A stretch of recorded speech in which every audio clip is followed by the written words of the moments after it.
Hi friends, welcome back to my channel Maha Garden. இன்றைக்கி நம்ம பார்க்க போகிறது பன்னீர் ரோஸ். இந்த பன்னீர் ரோஸ் எப்படி இருக்கு பாருங்கள். ரொம்ப நாள் கழித்து பூத்துருக்கு. இதில் வெறும் குச்சி தான் இருந்தது எல்லா கிளையிலையுமே. இப்போ மழை விழுந்த பிறகு ஓரளவுக்கு நல்லா துளுத்து வந்திருக்கு.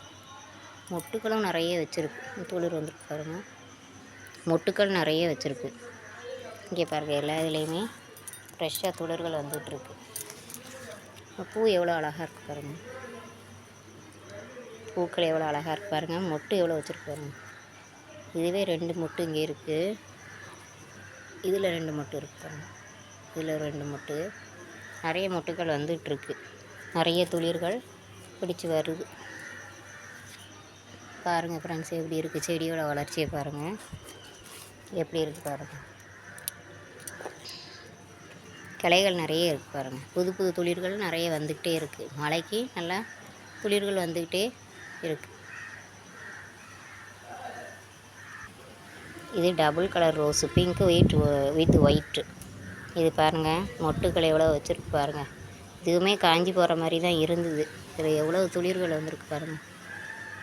புது புது மொட்டுக்கள் நிறைய வருது. துளிர்களும் நிறைய வந்துக்கிட்டே இருக்குது பாருங்கள். ஒவ்வொரு கிளையிலும் புது துளிர்கள் துளுத்து நிறைய வருது.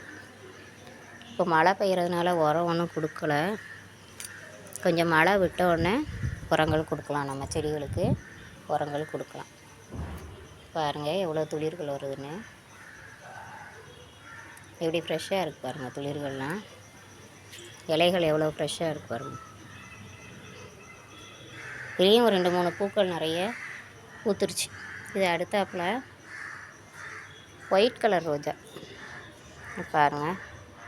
ஒயிட் ரோஜா எப்படி பூத்துருக்குன்னு. இது வந்து நாட்டு வெள்ளை ரோஜா. இதில் முள் அதிகம் இருக்காது. இதில் ஒரு பெனிஃபிட் என்னென்னா, முள் இருக்காது செடியில். இங்கே பாருங்கள், தண்டுகளில் முள் இல்லை பாருங்கள்.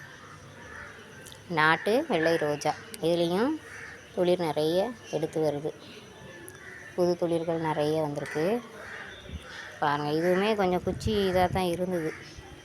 மழை பெஞ்சோன்னு ஓரளவுக்கு நல்ல துளிர்கள் தடுத்து செடி சூப்பராக வந்திருக்கு. இதுக்கு முட்டை பவுடர் உரமாக கொடுக்கலாம். அதுக்கப்புறம் டீ தூள் உரம், காப்பி தூள் உரம். காப்பி தூளை தண்ணியில் கலக்கி உரமாக இதுகளுக்கு கொடுக்கலாம். ரோஸ் செடிகளுக்கு உரமாக நம்ம கொடுக்கலாம். இதோட வளர்ச்சியை பாருங்கள் எப்படி இருக்குன்னு. செடிகளோட வளர்ச்சி நல்லா அபாரமாக இருக்குது. மழை நீர் உயிர் நீர் போட்டு ஒரு டைட்டில் போட்டிருப்பேன், ஒரு வீடியோ. அதாவது மழை தண்ணிக்கு அவ்வளவு நிறைய சத்துக்கள் இருக்குது. நம்ம எவ்வளோ தான் உரம் தொட்டி செடிக்கு கொடுத்தாலுமே இந்த மழை தண்ணி பட்டவுடனே எவ்வளோ சூப்பராக வந்துருக்கு பாருங்கள். நல்லா அபாரமான வளர்ச்சியாக இருக்குது. எல்லா ரோஸுமே நல்லா அபாரமான வளர்ச்சியாக இருக்குது.